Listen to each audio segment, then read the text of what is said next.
Hello and welcome to Abundantly Minimal. My name is Sarah, and in today's video I'll be sharing over 20 things that I recently decluttered from my office, which I all have here that I'll be sharing with you.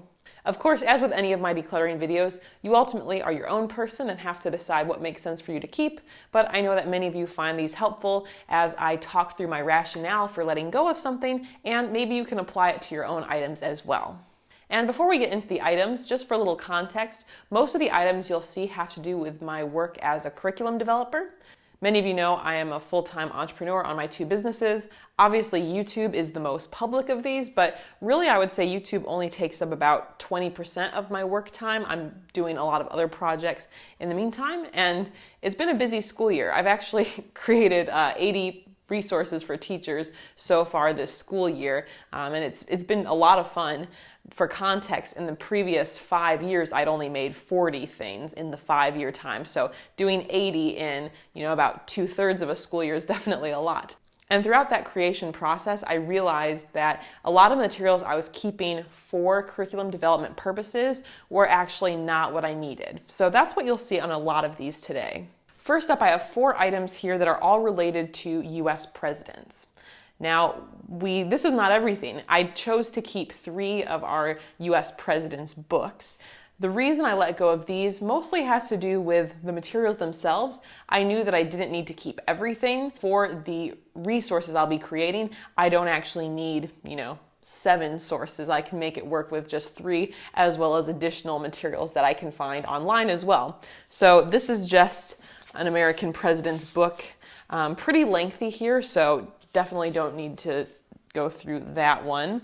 This one was also set up very interesting. It didn't actually go in chronological order. It kind of had these different categories, which I thought was unique and a creative approach, but in terms of what teachers actually need, I felt like it was a little too abstract, as well as it's a substantial book, so it's probably not the best fit for me at this time. And then these were 2 smaller things. I might have actually read this First Ladies one in the past. I know I read one related to the First Ladies, but these actually only go up to Nixon. So I figured these would not be the best ones to keep just because there's a lot that's happened since that point. So because of that, I'm going to be donating all 4 of these. And again, it's no hard feelings. It's just knowing what's necessary and what's not. And I think prioritization can be really helpful to us no matter what we're letting go of. Another item here, we have an Ancient Civilizations textbook. One of our big curriculum projects that Jake and I are working on this year is an Ancient Civilizations curriculum. We're a little behind where we want to be, and I've especially been using, this is my work materials that I'm currently working on. So there's 3 books here I'm using as my prime resources, and I did not actually realize one of those versions is the new updated version of this. So the content is nearly the same, so for me there's no reason I need to keep both of them, especially since this is, not a tiny book. This is, fairly substantial and can save space if I let it go.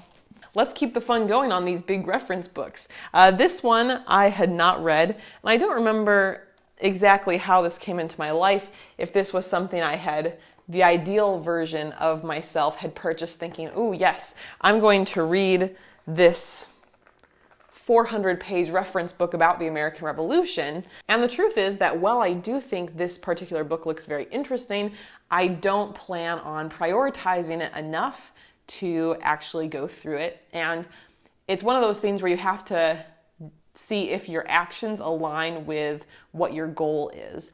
And our main goal is to create engaging resources that help social studies teachers. And while there could be great takeaways in there, a regular everyday teacher is not going to be using this resource over everything else, and they need more resources than just the American Revolution. So while I will be creating some resources for the American Revolution, I don't necessarily need to cover this much depth for a middle school class. So that is why I'm going to be donating this one as well. Let's talk about old magazines next. I've got a stack of my favorite National Geographics here. I had previously done raffles with my students last year, giving away a large percentage of these National Geographics, and they were so excited. It was incredibly meaningful. But I'm not gonna lie, I did pull some that I was very excited about myself. And I must admit, the marketing got me. the titles on the front covers were very interesting to me. Interesting enough to keep it, not interesting enough, I guess, to actually read it, or at least to read it yet. So I'm sad to report I haven't actually read them. Now, I do plan on skimming through these a little bit before we actually donate them or let them go. But it's just one of those things. Sometimes our ideal selves try to hold on to too much. And there's quite an array here. These are mostly from 2011 through 2013, just kind of a random collection. I think there was some sort of incentive to get, a super cheap deal on them. Maybe it was 12 issues for $12 or something like that. So my family obliged me to get them, but I don't think I really even read them at that time just because I felt like I was really busy with school and that sort of thing.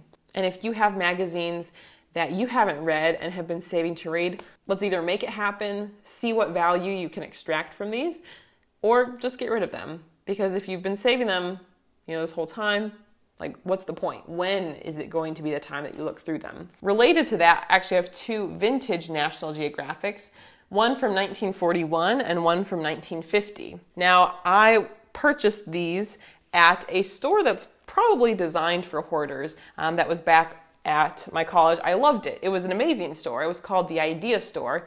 And basically, rather than being just like a thrift shop, people would donate a lot of these random crafty type items, leftovers from different projects, and you could go and pick out materials. It was very appropriately named the Idea Store because you always had all these ideas there, but for someone at the time who was having all these what if projects and what if ideas of things, and also everything being pretty affordable, it wasn't too much. And I bought too much, most of which I didn't really end up doing anything with. I mean, I used certain items for various projects, but these had been donated there, and I thought, wow, how these are so old, like this is a really precious source.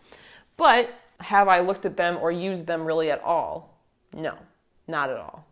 And while there is interesting stuff in here, it's important to not, put things on, this magical pedestal. Either we're getting value out of it or we're not, and I have not gotten value out of these. The other layer, which is something that my ideal self bought, I want to say back in 2014, like the year before I began my minimalist journey, I actually bought the complete digital set of every National Geographic ever up through that point. So it's a computer program. Have I looked at it since 2014? No.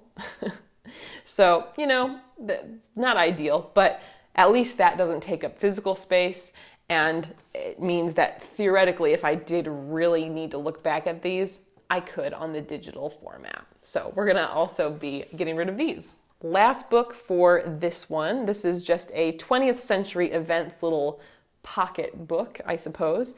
And with this, it is interesting in the sense that you've got each year key headlines or key events, but I think why I'm letting go of it, I did have a book that was a lot more thorough in terms of different news pieces that I thought was better than this, but also this just gives you headlines. This doesn't really give you as many details. So while I suppose it could jog ideas, it wouldn't necessarily give as much substance as the other book that we're choosing to keep. So also getting rid of this.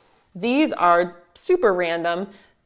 Jake was given a gift from a student that had school supplies in each of these orbs. I think it's how they came. Now I did actually, just before filming this, I filmed a video for my teacher channel and actually was able to use these as a prop for that video. But beyond that, I don't see any practical use for them. So I'll be letting these go. Unfortunately, it does just seem like a wasteful use of plastic, not recyclable. We have a clipboard here. This is something I use a lot in my teaching as well as my coaching days, but at this point, I do not need another one. We do have another clipboard here at home that I can use for teacher product photography photos, which I haven't really done a lot of yet, but will be happening. And this one, it's seen better days, so I wouldn't want to use this to like showcase a new teacher resource I created. So because of that, we'll be letting it go. And then this one does not necessarily relate to the other items, but it was in our office. Probably not going to be something you have in your space as well, but I've got one of these little Daruma dolls. This was a souvenir that I don't think I bought this. I think this was given to me maybe from a program director or something while we were in Japan for my study abroad trip there. And the premise of these, they start out with the eyes just being white. And the premise is you set a goal that you want to achieve and you color in one of the eyes once you've set the goal. And then once you've achieved the goal, you color in the other eye. Now, I did actually purchase, back when I was on that trip, I purchased a nicer version of this that actually had 3. And I saved it for Jake and I to fill out together. I feel like around the time we got married, but I don't remember exactly at this point.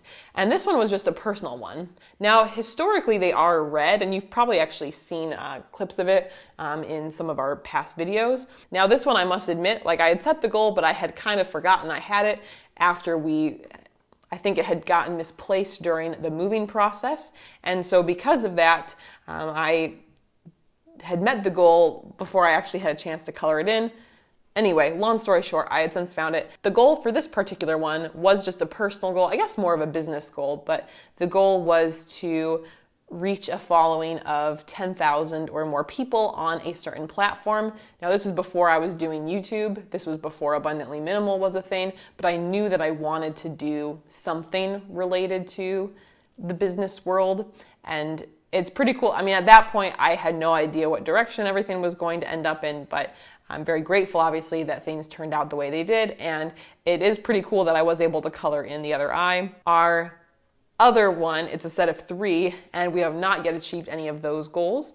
There are definitely bigger goals we set, with the biggest one being adopting a child, which we're very excited about, but that's not something on our radar. We're going to try to have a couple of our own kids first. So that one's going to be a while before we actually fill that one out. Those were very big visions and goals. But anyway, that being said, I feel so grateful for where, this journey has taken me, and for you guys as my viewers. I feel grateful for knowing that it exists. I don't need to see this guy as proof of having that journey. I think honestly, even just talking about it in this video is enough tribute for the situation. That wraps up these items that I'm going to be getting rid of, but I appreciate you joining me today. And obviously this is a different backdrop. This is not going to be something you'll continue to see. It just felt like, a nice low-key spot to film today.